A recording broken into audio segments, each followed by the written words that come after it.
بسم اللہ اولہ و آخرہ۔ پچھلی نشست میں جو گفتگو چل رہی تھی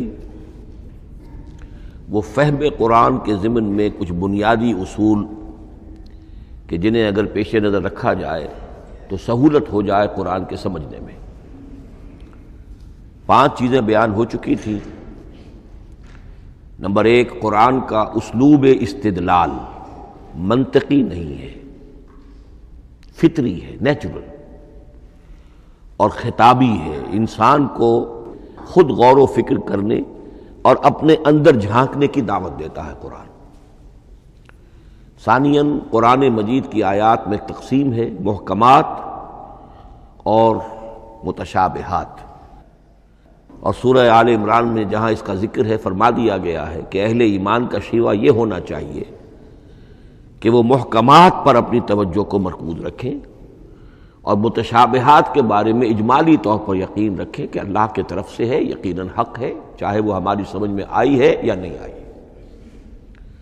لیکن اس میں جو ایک براڈ تقسیم ہے وہ یہ کہ آیات الاحکام سب کی سب محکمات ہیں مستقل، اور عالم غیب، عالم آخرہ، عالم برزخ، عالم ارواح، عالم ملائکہ، اس کے تمام امور مستقل طور پر متشابہات میں سے ہے۔ البتہ ایک تیسری کیٹیگری ہے کہ جو سائنٹیفک فینومینا کے ضمن میں ہو سکتا ہے کہ ایک شے آج متشابہات میں ہو، کل وہ محکمات میں داخل ہو جائے، جبکہ انسانی علم جو ہے وہاں تک پہنچ جائے اور اس کا ادراک کر سکے۔ نمبر 3، تفسیر زیادہ تر لفظی طور پر اور نحو اور صرف سے بحث کرتی ہے، تعویل کا مقصد ہے اصل مدلول تک پہنچنے کی کوشش کرنا۔ نمبر 4، تعویل میں عام اور خاص کانٹیکسٹ میں، زمان و مکان کے خاص کانٹیکسٹ میں جب قرآن نازل ہوا تو کسی آیت کا کیا اصل مفہوم تھا جو سمجھا گیا، اس میں شان نزول کی روایات کو بھی اہمیت حاصل ہوگی۔ لیکن چونکہ قرآن مجید صرف اس دور کے لیے یا اس علاقے کے لوگوں کے لیے ہدایت نامہ بن کر نہیں آیا تھا، بلکہ پوری نوع انسانی کے لیے تا ابد الآباد، لہذا اسی میں وہ مضمر ہے، اس میں وہ ہدایت مضمر ہے کہ تعویل عام کر کے آیت کے الفاظ، ان کا در و بست اور آیت کا سیاق و سباق اس کے حوالے سے، اور القرآن یفسر بعضہ بعضا کے حوالے سے یقیناً جو ہے اس میں ابدی ہدایت جو مضمر ہے وہ بھی حاصل کی جا سکتی ہے۔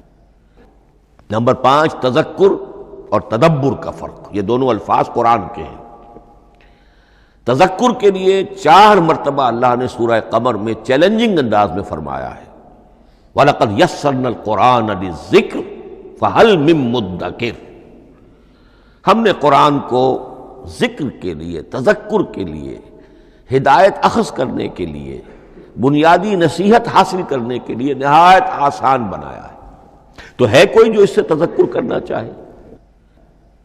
اس تذکر بالقرآن کے لیے صرف یہ کافی ہے کہ انسان عربی زبان سے اتنا واقف ہو کہ اس کا ایک براہ راست مفہوم سمجھتا چلا جائے، اور دوسری شرط لازم ہے نیت کی درستی، طلب ہدایت پیش نظر ہو، اپنے علم کی دھوس جمانا جو ہے وہ مقصود نہ ہو، تو قرآن مجید سے تذکر حاصل ہو جائے۔ تدبر کے اعتبار سے قرآن مجید مشکل ترین کتاب ہے، بلکہ میں نے اس وقت ایک غلط لفظ استعمال کر دیا تھا، دنیا کی مشکل ترین، یہ دنیا کی کتاب ہے ہی نہیں، یہ تو مشکل ترین کتاب ہے، بہی معنی کہ اللہ تعالیٰ کے علم کامل سے اس کا نزول ہوا ہے، اس علم کا احاطہ کسی انسان کے لیے ممکن نہیں ہے۔ اسی طرح یہ قرآن ایک ایسے سمندر کے مانند ہے جس کا نہ کوئی کنارہ ہے اور نہ ہی اس کی کوئی تہہ ہے، اس میں پوری زندگیاں کھپانے کے باوجود بھی افلا یتدبرون القرآن، تدبر، لیدبروا آیاتہ ولیتذکر اولو الالباب، یہ 2 اصطلاحات خود قرآن کی ہیں۔ میرا جو کتابچہ ہے مسلمانوں پر قرآن مجید کے حقوق، اس میں میں نے ان پر تفصیل سے بحث کی۔ نمبر 6، 2 اعتبارات سے قرآن مجید پر غور کرنے والے کا ایٹیچیوڈ ایک دوسرے سے بالکل متضاد ہوگا۔ احکام کے حوالے سے ایک طالب علم کا رخ پیچھے کی طرف ہونا چاہیے، اسلاف نے کیا سمجھا، ان سے پہلوں نے کیا سمجھا، ان سے پہلوں نے کیا سمجھا، صحابہ نے کیا سمجھا، یہاں تک کہ اپنے آپ کو محمد الرسول اللہ کے قدموں میں پہنچا دیجیے۔ دین کا عملی پہلو، حلال اور حرام، جائز و ناجائز، یہ چیزیں آپ کو، یہ نہیں کہ آپ کو نئے زمانے کی وہ جو بھی ریسرچ ہو اس کے حوالے سے اور نئے زمانے کے سائنسی جو حقائق ہیں ان کے حوالے سے بات کریں۔ دوڑ پیچھے کی طرف ہے گردش ایام تو، پیچھے سے پیچھے، پیچھے سے پیچھے، یہاں تک کہ مصطفیٰ برسا خیش را کے دی ہم اوست اگر بہو نہ رسیدی تمام مولا۔ لیکن حکمت، سائنس، اس کے حوالے سے آگے بڑھیے، آگے سے آگے بڑھیے۔ وہ تو میں عرض کر چکا ہوں کہ وہ جو فینومینا قرآن مجید میں سائنٹیفک مذکور ہیں ان کی اصل حقیقت جو ہے وہ ہمارے اگر اسلاف کو سمجھ میں نہیں آ سکی تو بات سمجھ میں آتی ہے۔ ابھی اس علم کی سطح ہی اتنی کمزور تھی، اتنی نیچی تھی کہ ان کی اس کا ادراک ممکن نہیں تھا۔ اس میں آگے بڑھیے تو اس میں بالکل متضاد ہو گیا کہ ایک میں زمانے کا ساتھ دینے کی بجائے زمانے سے بھی آگے چلو، اور ایک میں پیچھے پیچھے پیچھے پیچھے، یہاں تک کہ محمد الرسول اللہ والذین معہ، محمد الرسول اللہ والذین معہ، ان کے قدموں تک اپنے آپ کو پہنچا دو۔ آخری شے فہم قرآن کے ضمن میں، لیکن یہ last but not the least کے مصداق ہے۔ یہ بات بہت صراحت کے ساتھ مولانا مودودی نے لکھی ہے تفہیم القرآن کے مقدمے میں، اور بہت اہم بات ہے، بہت اہم بات ہے، اور وہ یہ ہے کہ قرآن مجید ایک ایسی کتاب نہیں ہے جسے کوئی محقق اور ریسرچ اسکالر اپنی لائبریری میں بیٹھ کر اور ریفرنس بک سامنے رکھ کر ادھر سے ادھر اور سمجھ لے۔ اس کے سمجھنے کی شرط لازم یہ ہے کہ جو یہ راستہ دکھاتا ہے اس پر چلنا شروع کرے۔ ایک ایک قدم کے بعد قرآنی حقائق مزید منکشف ہوں گے، اور مزید منکشف ہوں گے، اور مزید منکشف ہوں گے۔ جب تک قرآن مجید کے بتائے ہوئے راستے پر آدمی چلے گا نہیں، قرآن کی اصل حقیقت اس پر کبھی منکشف نہیں ہوگی۔ چاہے تفسیر لکھ دے، وہ تو لفظوں کی بحث ہے، صرف اور نحو ہے، یا روایات ہے، وہ جمع کر دیجئے، لیکن یہ کہ قرآن مجید کا صحیح فہم عمل کے بغیر ممکن نہیں۔ جیسے قرآن مجید میں آتا زادتہم ایمانا، ایمان بڑھتا ہے، عمل کے ذریعے سے ایمان بڑھتا ہے۔ میں اس میں ایک شے کا اضافہ کر رہا ہوں۔ میرے نزدیک قرآن مجید مینول آف ریولیوشن، محمد عربی صلی اللہ علیہ وسلم نے ایک عظیم انقلاب برپا کیا دنیا میں، اور ایک انقلابی جد و جہد کی ہے۔ دعوت کے قبول کرنے والوں کو منظم کرنا، ان میں سم و طاعت کی عادت پیدا کرنا، پھر ان میں تن من دھن قربان کرنے کا جذبہ پیدا کرنا، پھر ان کا تزکیہ کرنا، ان کی تربیت، پھر جب وہ تیار ہو جائیں تو باطل سے ٹکر، اور اس میں پھر جہاد اور قتال کے مراحل، تاکہ انقلاب آ گیا، اور یہ کہ جاء الحق وزہق الباطل ان الباطل کان زہوقا۔ اس جد و جہد کے ہر مرحلے پر قرآن نازل ہو رہا ہے، جو اس مرحلے کے جو مسائل ہیں، جو اس مرحلے کے پرابلمز ہیں، جو اس مرحلے کی مشکلات ہیں، ان سے بحث کر رہا ہے۔ اب اگر کوئی فرد یا کوئی گروہ اس پروسیس میں وہ داخل ہی نہیں، وہ سمجھ ہی نہیں سکتا کہ یہ جو بات کہی جا رہی ہے اس کا اصل محل کیا ہے، مقام کیا ہے، کیوں کہی جا رہی ہے، وہ تو جب اسی قسم کی انقلابی جد و جہد میں کوئی خود مبتلا ہوگا تو اسے معلوم ہوگا یہ تھی وہ مشکل، یا یہ تھا وہ مسئلہ، یا یہ تھا وہ مرحلہ جو اس وقت کی جو جد و جہد تھی محمد الرسول اللہ والذین معہ کی، کہ اس وقت یہ آیات نازل ہوئی۔ اس طریقے سے مینول آف ریولیوشن میں کہا کرتا ہوں، چونکہ ہماری جو طب کی تعلیم ہوتی ہے ان میں مینول آف ڈسیکشن، سب سے پہلے جو ہے اناٹمی پڑھائی جاتی ہے اور ڈیڈ باڈی کی ڈسیکشن ہوتی ہے، تو مینول آف ڈسیکشن جو ہے وہ پہلی کتاب ہوتی ہے جو ہمیں ملتی ہے۔ یہ ہوتا ہے، بتایا جاتا ہے یہاں ذرا شکاف دو اور یہ کھال کو کاٹو، اس کے اندر تمہیں یہ نظر آئے گا، یہ فیشیا ہے، پھر اسے اس کے اندر ایک اور شگاف دو، یہ نظر آئے گا۔ بالکل اسی طریقے سے قرآن مجید کی انگلی پکڑ کر اگر آپ چلیں گے تو پھر درجہ بدرجہ قرآن آپ پر منکشف ہوتا چلا جائے گا۔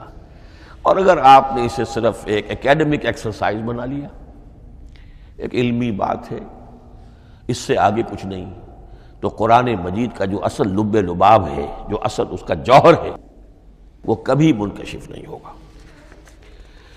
اب آئیے ایک اہم موضوع، اعجاز قرآن کے وجوہ کیا ہیں۔ پہلی بات تو یہ سمجھ لیجئے کہ قرآن مجید کی حقانیت پر بنیادی طور پر دو قسم کی دلیلیں ہیں۔ ایک دلیل خارجی ہے، خارجی دلیل محمد الرسول اللہ صلی اللہ علیہ وسلم کی شخصیت اور آپ کا کارنامہ، الصادق الامین، قد لبثت فیکم عمرا، میں تمہارے مابین ایک عمر گزار چکا ہوں، تم نے مجھے دیکھا، میرا کردار دیکھا، تم نے خود مجھے الصادق اور الامین کا جو ہے خطاب دیا، تو خود حضور کی شخصیت دلیل ہے قرآن مجید کی حقانیت پر۔ اس اعتبار سے ایک مضمون بہت اہم ہے، اور وہ یہ کہ قرآن اور محمد صلی اللہ علیہ وسلم اس طرح ایک دوسرے کے ساتھ جڑے ہوئے ہیں، گتھے ہوئے ہیں، ایک وحدت بن گئے ہیں، ایک آرگینک ہول بن گئے ہیں کہ ایک دوسرے کے لیے شاہد بھی ہے اور ایک دوسرے کے لیے کمپلیمنٹری بھی ہے، جس کے لیے میں دو مقامات سے استشہاد کروں گا۔ سورہ بینہ میں فرمایا لم یکن الذین کفروا من اہل الکتاب والمشرکین منفکین حتی تأتیہم البینہ، اہل کتاب میں سے اور کفار میں سے، مشرکین میں سے جو لوگ جنہوں نے کہ کفر کیا تھا، وہ علیحدہ نہیں کیے جا سکتے تھے جب تک کہ بینہ نہ آ جاتی۔ اب بینہ کیا ہے؟ رسول من اللہ یتلو صحفا مطہرۃ فیہا کتب قیمہ، بینہ دو چیزوں سے مل کر بنی، رسول من اللہ یتلو صحفا مطہرۃ فیہا کتب قیمہ، رسول اور قرآن مل کر بینہ ہے، رسول کی شخصیت بین ہے، اور یہ قرآن مجید کے لیے دلیل ہے۔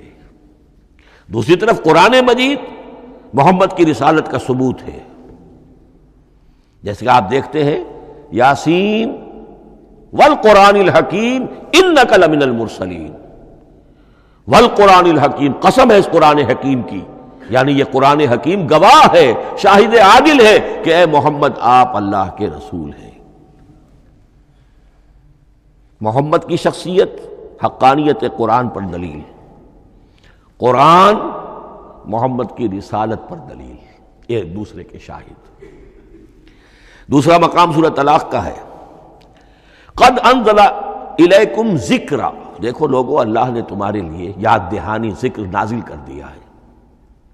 وہ یاد دہانی کیا ہے؟ رسولا یتلو علیکم آیات اللہ مبینات، اللہ کا ایک رسول جو تمہیں پڑھ کر سنا رہا ہے اللہ کی آیات بینات۔ یہ دونوں چیزیں مل کر بینہ بنا، دونوں چیزیں مل کر ذکرا بنا۔ اس حوالے سے یہ دونوں چیزیں ایک دوسرے کے ساتھ یوں سمجھیے کہ اس طریقے سے گتھی ہوئی ہیں، دونوں حقیقتیں اس طرح جمع ہیں کہ ایک دوسرے سے جدا نہیں کی جا سکتی۔ اگلی بات یہ سمجھیے کہ قرآن مجید محمد الرسول اللہ کا اصل معجزہ، بلکہ اس سے آگے بڑھ کر ایک لفظ استعمال کروں گا، واحد معجزہ ہے۔ آپ شاید حیران ہو کہ اور بھی تو معجزات بیان ہوتے ہیں حضور کے، لیکن میری بات سمجھیے، غور کیجیے، ان واقعات سے مجھے انکار نہیں ہے، لیکن جو بات میں کہنا چاہتا ہوں اس کو اچھی طرح سمجھیے۔ معجزہ کہتے کسے ہیں؟ معجزہ عاجز کر دینے والی شے۔ اس معجزے میں دو چیزیں ہونی لازم ہیں، دعویٰ اور تحدی، چیلنج۔ جب کہ کوئی خرق عادت کوئی شے پیدا ہو جائے، خرق عادت اسے کہتے ہیں کہ فزیکل لا ایک ہے، پانی، واٹر کیپس اٹس سرفیس، حضرت موسیٰ کا عصا اس پر لگا اور سمندر پھٹ گیا، خرق عادت ہے، یعنی جو عادی قانون ہے، عام طور پر جو قوانین طبعیہ ہیں ان کا پھٹ جانا، ختم ہو جانا، ٹوٹ جانا، اور کسی حقیقت کا اس میں سے ظاہر ہو جانا جو ان فزیکل لاز کے خلاف۔ آگ کے بارے میں قانون کیا ہے؟ وہ جلاتی ہے، لیکن یہ کہ یہ معجزہ ہے، یہ خرق عادت ہے کہ حضرت ابراہیم آگ میں ڈالے گئے، اس نے نہیں جلایا، یا نارو کونی بردن و سلام علی ابراہیم۔ تو خرق عادت کو اب دو قسموں میں آپ سمجھیے۔ ایک خرق عادت وہ ہے جو دعوے کے ساتھ پیش کیا جائے، اپنی صداقت، اپنی رسالت کی حقانیت اور صداقت کے ثبوت کے طور پر، اور اس میں چیلنج کیا جائے کہ آؤ مقابلہ کر لو۔ وہ اس رسول کا اصل معجزہ ہوتا ہے۔ ایک خرق عادت وہ ہے جو اللہ تعالیٰ اپنے نیک بندوں کی بزرگی کو ظاہر کرنے کے لیے، غیر انبیاء کے لیے بھی کرامات جنہیں ہم کہتے ہیں ہو جاتی ہے۔ بہت سے صحابہ سے وہ کرامات ثابت ہیں۔ حضرت عمر رضی اللہ تعالی عنہ کو شام کا میدان جنگ دکھا دیا گیا، یا ساریۃ الی الجبل کے الفاظ آپ نے فرمائے۔ ابھی تو ٹیلی ویژن کہیں نہیں تھا، ابھی یہ سارے وسائل و ذرائع موجود نہیں تھے، یہ خرق عادت ہے۔ غیر نبی کے لیے اسے ہم کہیں گے کہ یہ کرامات ہے۔ نبی کے لیے لفظ معجزہ اختیار کر لیا جاتا ہے، لیکن معجزہ اس کو نہیں کہنا چاہیے، اصل میں یہ بھی نبی کے لیے کرامات کے درجے کی شے ہے جو اس سے بلند ہے۔ معجزہ وہ ہے جسے کوئی نبی دلیل کے طور پر پیش کرے اور اس پر چیلنج کرے کہ آؤ اور مقابلہ کرو۔ مثلا حضرت موسیٰ علیہ السلام کو دو معجزے دیے گئے، اور اس میں سے جو سانپ بن جانا تھا لاٹھی کا، وہ معجزہ ہے جس پر چیلنج بھی آیا اور ساحروں سے مقابلہ بھی کیا، اور ساحر شکست کھا گئے، عاجز آ گئے۔ القی السحرۃ ساجدین، وہ سارے جادوگر جو ہیں فوری طور پر بے اختیار سجدے میں گر گئے۔ آمنا برب موسیٰ و ہارون، ہم ایمان لے آئے موسیٰ اور ہارون کے رب پر۔ یہ معجزہ ہے۔ اس معنی میں محمد الرسول اللہ صلی اللہ علیہ وسلم کا معجزہ صرف قرآن حکیم۔ قرآن مجید میں آپ سورہ انعام میں بھی دیکھیں گے بہت ہی شدت کے ساتھ، سورہ بنی اسرائیل میں دیکھیں گے بڑی تفصیل کے ساتھ معجزے طلب کیے گئے۔ آپ اس مکے کی سرزمین میں ابھی ہمارے دیکھتے ہی دیکھتے چشمہ نکال دیجئے، ہم مان لیں گے آپ اللہ کے رسول ہیں۔ آپ ہماری نگاہوں کے سامنے آسمان پر چڑھ کر دکھائیے، پھر وہاں سے کتاب لے کر اتریے، پھر ہم سمجھ لیں گے آپ اللہ کے رسول ہیں۔ آپ کے لیے چشم زدن میں کوئی محل سونے کا چاندی کا تیار ہو جائے، مان لیں گے آپ کو اللہ کے رسول ہیں۔ آپ اس بے آب و گیا وادی میں فوراً ایک باغ جو ہے اپنے لیے بنا کے دکھا دیں، مان لیں گے کہ آپ اللہ کے رسول ہیں۔ ایسے تمام مطالبات پر اللہ تعالیٰ کی طرف سے کوڑا جواب ملا، اللہ اس قسم کی کوئی شے نہیں دکھائے گا۔ بلکہ سورہ انعام جب ہم پڑھیں گے وہاں تو بہت ہی واقعہ یہ ہے کہ اس کو پڑھ کر رقت طاری ہوتی ہے کہ ایک موقع پر ایسا محسوس ہوتا ہے کہ حضور صلی اللہ علیہ وسلم کی طبیعت مبارکہ میں یہ خیال پیدا ہو گیا کہ اللہ کو ایسی شے ان کو دکھائی دی جائے تاکہ چپ تو ہو جائے، نہ بھی مانیں گے چپ تو ہوں گے، ورنہ تو عوام کے سامنے ان کی دلیل مجھ پر قائم ہو رہی ہے کہ بھائی یہ رسالت کے مدعی ہے، ہم کہتے ہیں معجزہ دکھاؤ، معجزہ نہیں دکھاتے، تو پوزیشن میری جو ہے کمزور ہو رہی ہے۔ وہاں جس انداز میں اللہ نے کہا ہے، ہرگز نہیں، اے نبی اگر آپ کے اختیار میں ہے تو کہیں آسمان پر سیڑھی لگا لیجئے یا زمین میں سرنگ لگا کے کوئی معجزہ لا سکتے ہو تو لے آئیے، ہم نہیں دکھائیں گے۔ رقت طاری ہوتی ہے۔ تو حضور کا معجزہ اس معنی میں صرف ایک ہے اور وہ قرآن ہے۔ اچھا، اس کے لیے کیسے کیسے چیلنج کیے گئے؟ ام یقولون تقولہ بل لا یؤمنون فلیاتوا بحدیث مثلہ ان کانوا صادقین، سورۃ الطور۔ کیا ان لوگوں کا کہنا یہ ہے کہ یہ کلام خود محمد نے موضوع کر لیا ہے صلی اللہ علیہ وسلم؟ تو اگر ایسی بات ہے تو وہ بھی ایسا ہی کلام پیش کر دیں۔ تحدی، اس چیلنج کو کوئی قبول نہیں کر سکا۔ کم سے کم اس شرافت کا اقرار کرنا پڑتا ہے کہ اس وقت عرب قوم میں یہ شرافت تھی کہ کسی نے اٹمپٹ بھی نہیں کی، ورنہ کوئی شخص الٹی سیدھی عبارت لکھ کر لے آتا اور کھڑا ہو کر کہہ دیتا کہ ٹھیک میں کہتا ہوں یہ ہے، یہ قرآن کی طرح کا کلام ہے. نہیں، کسی نے نہیں کیا. تاریخ یہ بتاتی ہے کہ اس تحدی کا کوئی کسی نے قبول نہیں کیا. اسی طرح فرمایا سورہ بنی اسرائیل میں قُلْ لَئِنِ اجْتَمَعَتِ الْإِنسُ وَالْجِنُّ عَلَىٰ أَن يَأْتُوا بِمِثْلِ هَٰذَا الْقُرْآنِ لَا يَأْتُونَ بِمِثْلِهِ وَلَوْ كَانَ بَعْضُهُمْ لِبَعْضٍ ظَهِيرًا. چیلنج ہے، اے نبی کہہ دیجئے اگر تمام انسان تمام جن مل کر بھی چاہیں کہ ایسی کوئی کتاب وہ مرتب کر لے، نہیں کر سکیں گے، چاہے وہ سب کے سب ایک دوسرے کی مدد کریں. ہے کہ نہیں چیلنج؟ اسی طریقے سے سورہ ہود میں فرمایا، اب اس کو کہتے ہیں برسبیل تنزل، پوری کتاب نہیں لا سکتے قرآن جیسی، چلو تو 10 صورتیں لے آؤ. قُلْ فَاتُوا بِعَشْرِ سُوَرٍ مِثْلَهُ مُفْتَرَيَاتٍ، اے کہیے اے نبی، سورہ ہود کی آیت نمبر 13 ہے، اس جیسی کوئی 10 صورتیں لے آؤ. 114 نہ صحیح، 10 صحیح. یہ بھی نہیں ہوا تو برسبیل تنزل اور سورہ یونس میں فرمایا قُلْ فَاتُوا بِسُورَةٍ مِّن مِثْلِهِ، ایک صورت ہی لے آؤ. اور اسی کو سورہ بقرہ کے 30 رکوع میں دہرایا گیا، وَإِن كُنتُمْ فِي رَيْبٍ مِّمَّا نَزَّلْنَا عَلَىٰ عَبْدِنَا فَأْتُوا بِسُورَةٍ مِّن مِّثْلِهِ وَادْعُوا شُهَدَاءَكُم مِّن دُونِ اللَّهِ إِن كُنتُمْ صَادِقِينَ. لیکن نوٹ کر لیجئے کہ کسی نے یہ جرأت نہیں کی، نہ قرآن کے اس دعوے کو چیلنج کیا، نہ کسی نے مقابلے کی کوشش کی، نہ کوئی اپنی کوئی تصنیف و تالیف یا اپنا کوئی کمپوزیشن لا کر اور یہ دعویٰ کر کے کھڑا ہوا کہ جمع کر لیجئے، منصف بلا لیجئے، کوئی کمیشن بٹھا لیجئے، میرا یہ کلام بھی بالکل ہم وزن ہے اس کلام کے. نہیں. اب ہمیں دیکھنا یہ ہے کہ وجوہ اعجاز قرآن مجید کے کیا کیا ہے. معجزہ تو یہ ہے، حضور کا اصل معجزہ یہ ہے، لیکن معجزہ کس کس پہلو سے ہے؟ یہ ایک ایسا موضوع ہے کہ جس پر پوری تصانیف لکھی گئی ہیں. وجوہ الاعجاز، وجوہ اعجاز القرآن، قرآن کے معجزہ ہونے کے کون کون سے پہلو ہیں. اس کا واقعہ یہ ہے کہ احسان ناممکن ہے، اور جیسے جیسے زمانہ آگے بڑھے گا اس کے اور پہلو واضح ہوتے جائیں گے. سنوریہم آیاتنا فی الآفاق وفی انفسہم حتی یتبین لہم انہ الحق. لیکن یہ کہ کس کس پہلو سے یہ معجزہ ہے، چند موٹی موٹی باتیں ضرور سمجھ لیجئے. لغت، ادب، فصاحت، بلاغت، عذوبت، مٹھاس، اس کے اعتبار سے قرآن معجزہ ہے. لیکن اس اعتبار سے قرآن معجزہ ہے یا تو تھا اپنے زمانے کے عربوں کے لیے،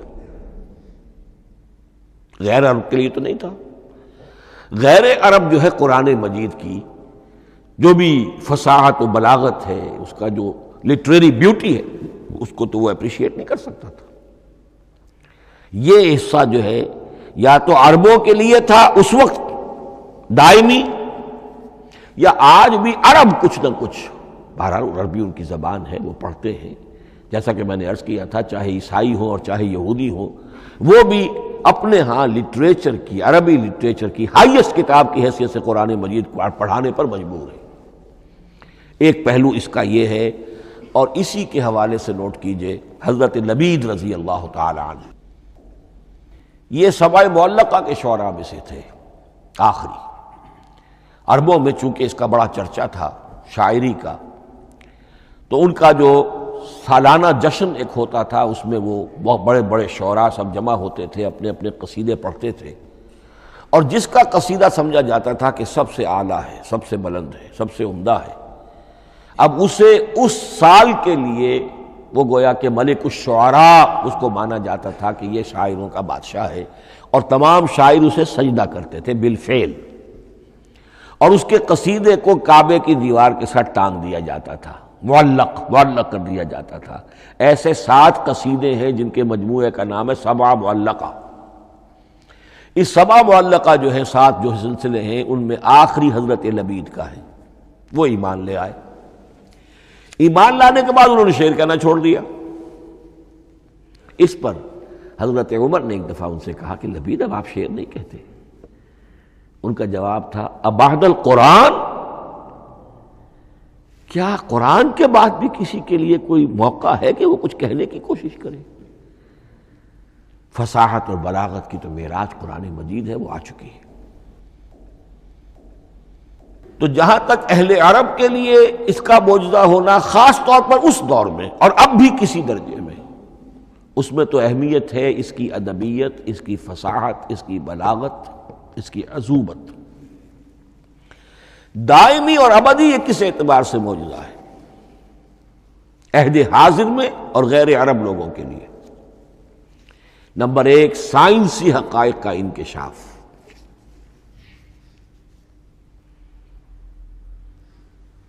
جس طریقے سے کہ یہ سائنسی حقائق منکشف ہوتے چلے جا رہے ہیں ابدی طور پر، میں ڈاکٹر مورس بکائی کا حوالہ دے چکا ہوں اور پروفیسر ڈاکٹر کیتھل مور کا حوالہ دے چکا ہوں، ان کو ذہن میں رکھیے۔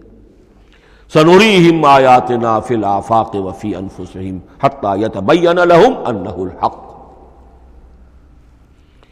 نمبر دو، حضور کا وہ کارنامہ کہ آپ نے ایک عظیم انقلاب برپا کر کے دکھایا اور وہ نظام قائم کر کے دکھایا کہ جس سے بہتر، جس سے عادلانہ، جس سے زیادہ منصفانہ کوئی نظام دنیا میں نہ آج تک قائم ہوا ہے اور نہ اس کی کوئی دوسری نظیر پیش کی جا سکتی۔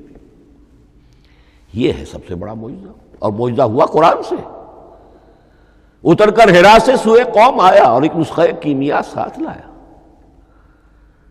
یہ سارا معجزہ، جیسا کہ میں نے شروع میں عرض کیا ہے، محمد اور قرآن دونوں مل کر بینہ بھی ہے تو رسول من اللہ یتلو صحفا مطہرۃ فیہا کتب قیمہ، اور قد انزل الیکم ذکرا رسولا یتلو علیکم آیات اللہ المبینات۔ یہ معجزہ جو ہے جس کے حوالے سے دنیا میں بڑی بڑی شخصیات نے شہادت دی۔ ایم این رائے اس صدی کا ایک بہت بڑا انقلابی شخص، کمیونسٹ انٹرنیشنل کا رکن، اس صدی کی ابتدا میں جو شورا تھا، جو غلغلہ تھا، جو ولولہ تھا بولشوک ریولوشن کا، اور جو دنیا کے اندر ایک دھوم مچ گئی تھی، اس کو ذہن میں رکھیے۔ اور اس میں کمیونسٹ انٹرنیشنل کا رکن ایم این رائے، 1920 میں اس نے لاہور میں ایک خطبہ دیا تھا، ہسٹوریکل رول آف اسلام۔ اس نے کہا تھا تاریخ انسانی کا عظیم ترین انقلاب وہ ہے کہ جو محمد نے برپا کیا صلی اللہ علیہ وسلم۔ آج بھی یہ کتاب بھارت میں چھپتی ہے، بامبے کا ایک پبلشر شائع کرتا ہے، historical role of Islam by M N Roy. پھر آگے چلیے، ایچ جی ویلز اگرچہ انتہائی رقیق حملے کرتا ہے حضور کی زندگی کے بعض پہلوؤں پر، جیسے رشدی نے کیے ہیں یا جیسے تسلیمہ نسرین ایک بنگالی خاتون نے کیے ہیں، اسی طرح کے حملے کیے اس نے بھی۔ اور یہ اس لیے بتا رہا ہوں کہ یہ اسٹیبلش ہو جائے کہ وہ دوست نہیں ہے، دشمن ہے۔ عربی کا ایک مقولہ یہ ہے کہ الفضل ما شہدت بہ الاعداء، اصل فضیلت تو اس شے کی ہے جس کی گواہی دشمن دے۔ دوست تو تعریف کریں گے، قابل تعریف شے کی بھی تعریف کریں گے، بڑھ چڑھ کر کریں گے۔ یہ بھی ہو سکتا ہے کسی قابل مذمت شے کی بھی تعریف کر بیٹھے، دوست ہوئے۔ دشمن جو ہے وہ تو ظاہر بات ہے اسی بات کو مانے گا جس میں کسی شک و شبہ کی گنجائش نہ ہو۔ اس لیے میں نے عرض کیا کہ دشمن ہے، رقیق حملے کرتا ہے، لیکن آخر میں جب آتا ہے concise history of the world میں چیپٹر جو ہے حضور پر، اس میں خطبہ حجۃ الوداع کا وہ حوالہ دیتا ہے، لا فضل لعربی علی عجمی ولا لعجمی علی عربی ولا لاحمر علی اسود ولا لاسود علی احمر الا بالتقوی۔ اور پھر لکھتا ہے کہ اگرچہ انسانی حریت و اخوت و مساوات کے واعظ تو پہلے بھی بہت کہے گئے تھے، یہاں تک کہ مسیح ناصری حضرت عیسیٰ علیہ السلام کے ہاں بھی ہمیں بڑے واعظ ملتے ہیں، لیکن یہ ماننا پڑتا ہے کہ تاریخ انسانی میں پہلی مرتبہ ان اصولوں پر ایک انسانی معاشرہ قائم کر کے دکھایا محمد نے صلی اللہ علیہ وسلم۔ Although the sermons of human freedom, fraternity and equality were said before also, and we find a lot of them in Jesus of Nazareth, but it must be admitted that it was Muhammad sallallahu alaihi wasallam who established for the first time in history a society based on these principles. اسی طرح کی گواہی آج سے تقریباً 20 سال پہلے امریکہ کے ڈاکٹر مائیکل ہارٹ نے دی. A selection and gradation of the 100 most influential personalities of human history. اور نمبر 1 پر محمد کا ذکر کر رہا ہے صلی اللہ علیہ وسلم، اور کہتا ہے naturally I owe an explanation, میں عیسائی ہوں اور ابھی تک عیسائی ہے وہ، اس کی موت کی بھی ابھی کوئی خبر نہیں آئی ہے، عیسائی ہے، لیکن یہ کہ اس نے حضور کو نمبر 1 پر رکھا، حضرت عیسیٰ کو نمبر 3 پہ لے گیا، تو naturally I owe an explanation. اور پھر ایکسپلینیشن دی ہے this is because he is the only person supremely successful in both the religious and secular fields. یہ دونوں میدان جو ہے مذہب اور روحانیت اور دوسری طرف سیاست اور حکومت اور ریاست، ان دونوں میدانوں میں بیک وقت انتہائی کامیاب انسان صرف ایک ہے، اور وہ محمد ہے صلی اللہ علیہ وسلم. یا تو آدمی اس میں اونچا ہوتا ہے، روحانیت میں ہے، دین میں ہے، اخلاق میں ہے، تو سیاست و ریاست میں زیرو ہوگا، یا کوئی بہت بڑا بادشاہ ہے، بڑا حکمران ہے، بڑا فاتح ہے، سکندر اعظم ہے، تو وہ اخلاقیات میں اور روحانیات میں زیرو نہیں مائنس ہوگا. یہ معاملہ کہ دونوں میں this is because he is the only person supremely successful in both the religious and the secular fields. لیکن یہ بات نوٹ کر لیجئے کہ جو تازہ ایڈیشن ہے اس کتاب کا، اس میں سے یہ پیسج نکال دیا ہے نئے جو ایڈیٹرز ہیں انہوں نے. اس کے لیے آپ کو کسی پرانے ایڈیشن سے رجوع کرنا پڑے گا، concise history of the world, اور وہ لائبریریوں میں مل جائے گا. علامہ اقبال نے اس بات کو یوں بیان کیا ہے، ہر کجا بینی جہان رنگ و بو،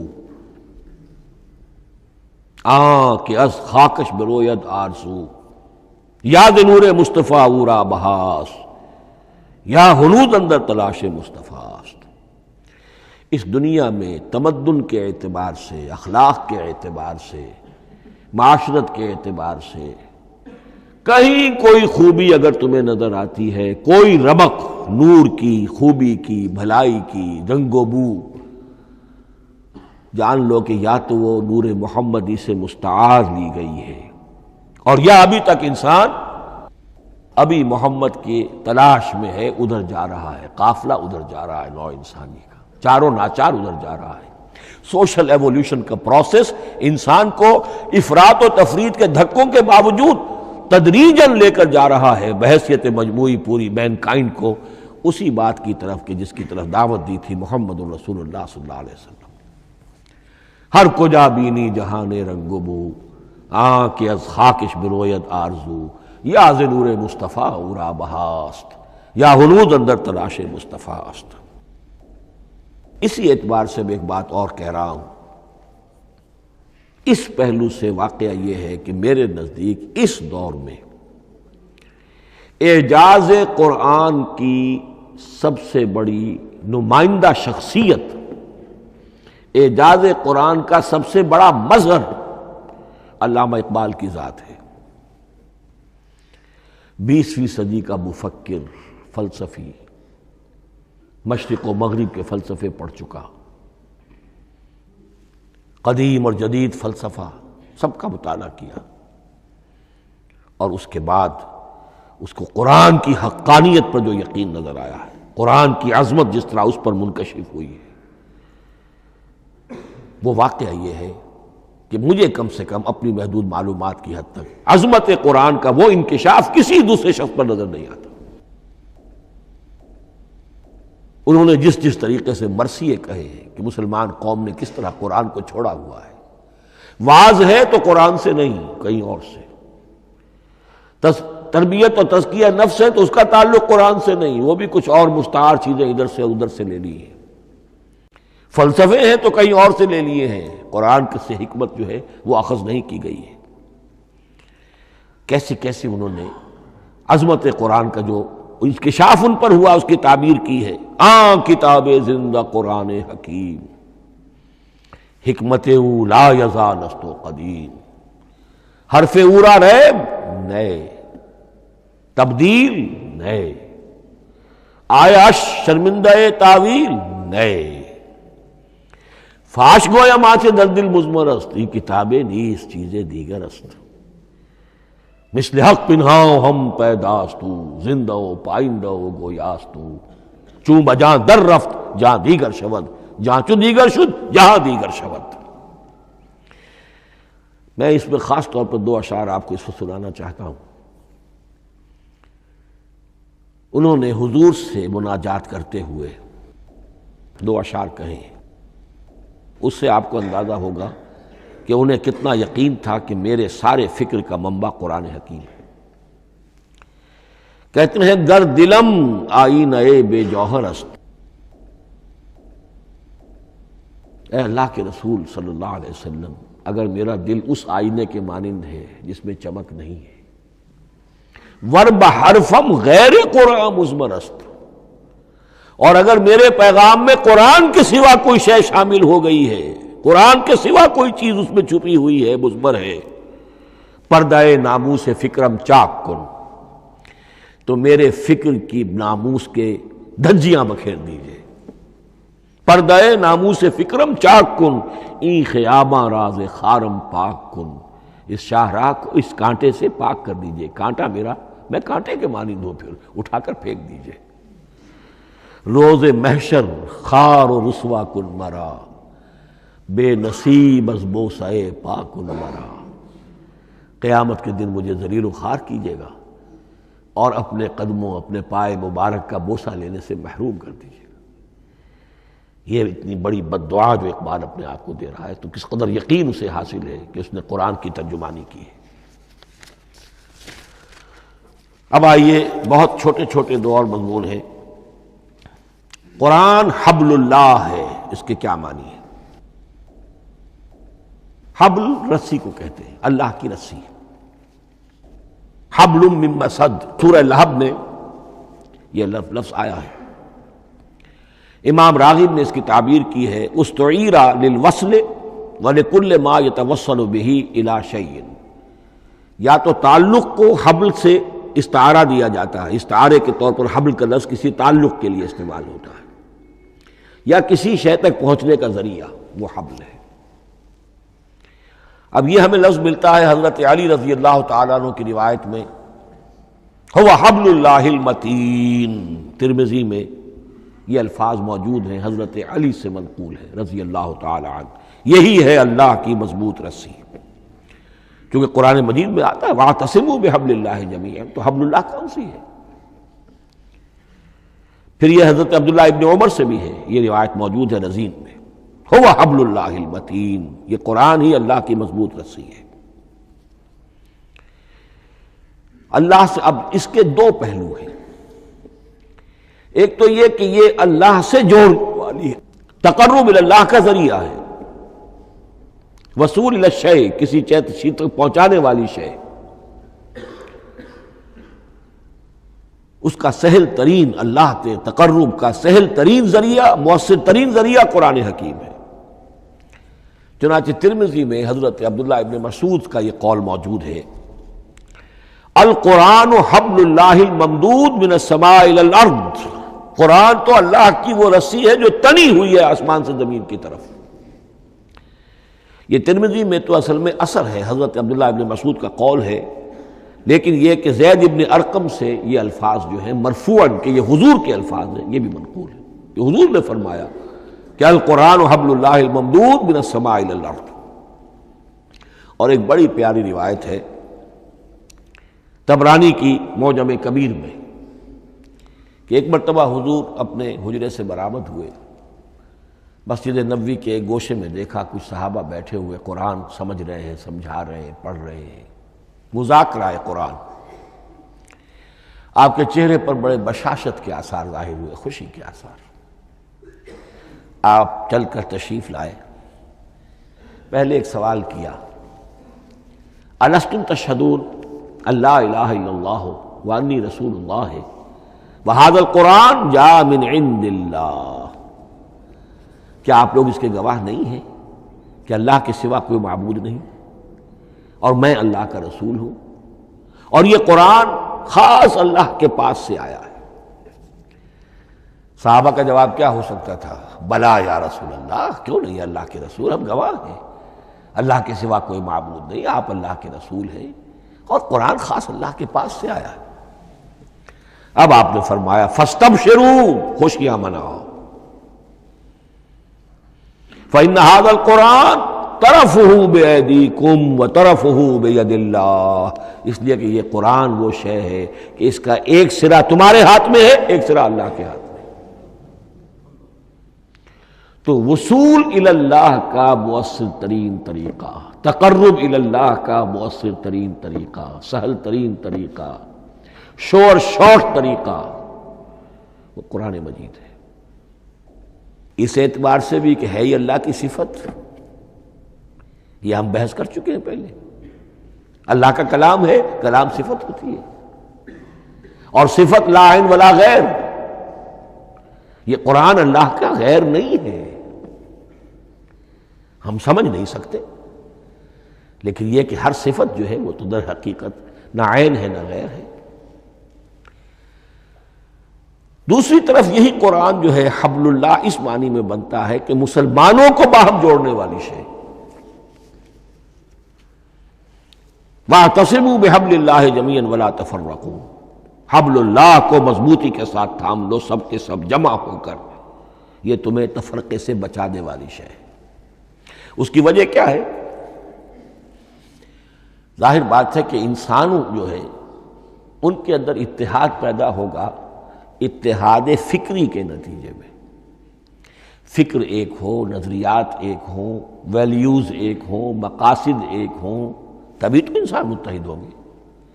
یہ بھیڑوں کا گلہ تو نہیں ہے کہ چرواہے کی ایک لاٹھی کافی ہے ان کو جمع رکھنے کے لیے، وہ بھیڑوں کا گلہ ہے۔ انسانوں کو جمع کرنے کے لیے کوئی ایسی شے جو تمہیں ایک فکر سے، ایک نظریے سے، ایک مقصد سے، ایک نصب العین سے متصف کر دے، وہ تمہیں جوڑ دے گی۔ اور قرآن وہ شے ہے جو ایک فکر دیتا ہے، ایک خیال دیتا ہے، ایک نظریہ دیتا ہے، ایک عقیدہ دیتا ہے، ایک مقصد دیتا ہے، ایک نصب العین دیتا ہے، اللہ کے لیے جینا، اللہ کے لیے مرنا، ان صلاتی و نسکی و محیای و مماتی للہ رب العالمین، ایک آئیڈیل دیتا ہے محمد الرسول اللہ کی شکل میں، لقد کان لکم فی رسول اللہ اسوۃ حسنہ۔ اب قرآن وہ چیز ہے کہ جو تمہیں آپس میں جوڑتی چلی جائے گی، تمہارے درمیان اتحاد پیدا ہو جائے گی۔ آخری چیز، مسلمانوں پر قرآن مجید کے حقوق کیا ہیں، یہ صرف اشارہ کروں گا اس لیے کہ اس پر میرا کتابچہ موجود ہے، اور اس کتابچے کو اللہ تعالیٰ نے بہت قبول عام عطا فرمایا۔ اس کا انگریزی ترجمہ کیا ایک صاحب نے، از خود کیا، خود ہی ٹائپ کیا، خود ہی چھپوایا۔ عربی ترجمہ ایک صاحب نے کیا، خود کیا۔ فارسی ترجمہ ایک صاحب نے کیا، خود کیا، بغیر کسی معاوضے کے۔ ملیشیا میں وہ چھپ چکا ہے، لاکھوں کی تعداد میں عام ہو چکا ہے۔ پھر میں نے ایک موقع پر 1970 میں رمضان مبارک کے دوران آخری عشرے میں مولانا بن نوری رحمۃ اللہ علیہ تشریف لائے ہوئے تھے مدینہ منورہ، اور میں نے بھی وہ پورا رمضان مبارک اس سال وہیں کیا تھا۔ میں نے ان کو دیا تھا کہ آپ دیکھیے اس میں کوئی غلطی ہو تو مجھے بتا دیجئے، میں اسے بڑے پیمانے پر شائع کرنا چاہتا ہوں۔ انہوں نے حالت اعتکاف میں مسجد نبوی میں پڑھا ہے، صرف ایک جگہ ایک جملے میں انہوں نے اصلاح تجویز کی، وہ میں نے کر دی۔ اس اعتبار سے اب یہ کتابچہ جو ہے مصدقہ ہے مولانا محمد یوسف بن نوری رحمۃ اللہ علیہ کا۔ اس میں اللہ تعالیٰ نے جو بات مجھ سے کہلوا دی تھی، تقریباً 30 سال پہلے کی بات ہے، ہر مسلمان پر قرآن مجید کے 5 حقوق حسب استعداد و توفیق عائد ہوتے ہیں۔ پہلے یہ کہ اس پر ایمان ہو جیسا کہ ایمان کا حق ہے، صرف زبانی ایمان نہیں، دل سے یقین کہ یہ اللہ کا کلام ہے۔ اور اس کا نتیجہ کیا ہوگا؟ پھر عظمت اس کی پیدا ہوگی، ایمان و تعظیم، یہ پہلا حق ہے۔ تلاوت و ترتیل، اس کو پڑھے جیسے کہ پڑھنے کا حق ہے، پھر سمجھے جیسے کہ سمجھنے کا حق ہے، تذکر و تدبر، پھر عمل کرے، انفرادی طور پر بھی اجتماعی طور پر بھی۔ انفرادی طور پر جو آپ کی زندگی کے معاملات ہیں وہ آپ قرآن کے مطابق طے کریں، قومی سطح پر حکومت اور ریاست اور قانون اور سیاست اس کے سارے تقاضے قرآن کے مطابق پورے ہوں، اور آخری یہ کہ اس قرآن کو پہنچائیں اور عام کریں، جس کے لیے حضور نے اس حد تک اس میں عمومیت کر دی ہے کہ بلغوا انی ولو آیۃ، پہنچاؤ میری جانب سے خواہ ایک ہی آیت پہنچاؤ، میرا کوئی امتی اس سعادت سے بالکل محروم نہ رہ جائے۔ اول تو خیرکم من تعلم القرآن وعلمہ، تم میں سے بہترین لوگ وہ ہیں جو اسی کے لیے اپنے آپ کو وقف کر دیں، قرآن پڑھیں اور پڑھائیں، سیکھیں اور سکھائیں، سمجھیں اور سمجھائیں، اس لیے کہ سمجھنے اور سمجھانے، سیکھنے اور سکھانے، پڑھنے اور پڑھانے کا بھی کوئی ایک لیول تو نہیں ہے، ایک عام لوگوں کی سطح ہے، ایک ان سے اوپر کی سطح ہے، ایک انٹلیکچوئلز کی سطح ہے، ایک جینیس لوگوں کی سطح ہے۔ ان تمام سطحوں پر قرآن کو سمجھانے کے لیے، پہنچانے کے لیے خود بھی تو اوپر اٹھنا پڑے گا، خود اسے سیکھنا پڑے گا، خود اس کی گہرائی میں غوطہ زنی کرنی پڑے گی، اور یہ ایک لائف لانگ پروسیس ہے، یہ کوئی پارٹ ٹائم جاب نہیں ہے، یہ کوئی صرف پیس ٹائم نہیں ہے، یہ کوئی ہابی نہیں ہے، ہمہ وقت ہمہ تن خیرکم من تعلم القرآن وعلمہ۔ اب آخری بات بتا رہا ہوں، اور وہ یہ ہے کہ قرآن مجید وحی باللفظ ہے، صرف وحی بالمعنی نہیں ہے۔ یہ بحث اصل میں کیونکہ ہمارے پڑھے لکھے طبقے میں کچھ زیادہ ہو جاتی ہے، خاص طور پر جو مشنری اسکولوں وغیرہ میں پڑھے ہوں اور عیسائیت اور اس کے عقائد اور اس کے فلسفے کی کوئی تھوڑی بہت ان کو کوئی چھوت لگ گئی ہو۔ عیسائیوں کے ہاں یہ عقیدہ ہے، اجماعی عقیدہ ہے کہ وحی بالمعنی ہوتی ہے، یعنی وحی کا ایک مفہوم ہے جو نبی پر اتار دیا جاتا ہے، پھر نبی اپنے الفاظ میں اسے ادا کرتا ہے۔ لفظ اللہ کے نہیں ہوتے، لفظ نبی کے ہوتے ہیں، مفہوم اللہ کا ہوتا ہے۔ ان کے لیے مجبوری یہ ہو چکی ہے جس کی وجہ سے انہیں یہ عقیدہ اپنانا پڑا کہ کوئی ایک انجیل ہے ہی نہیں،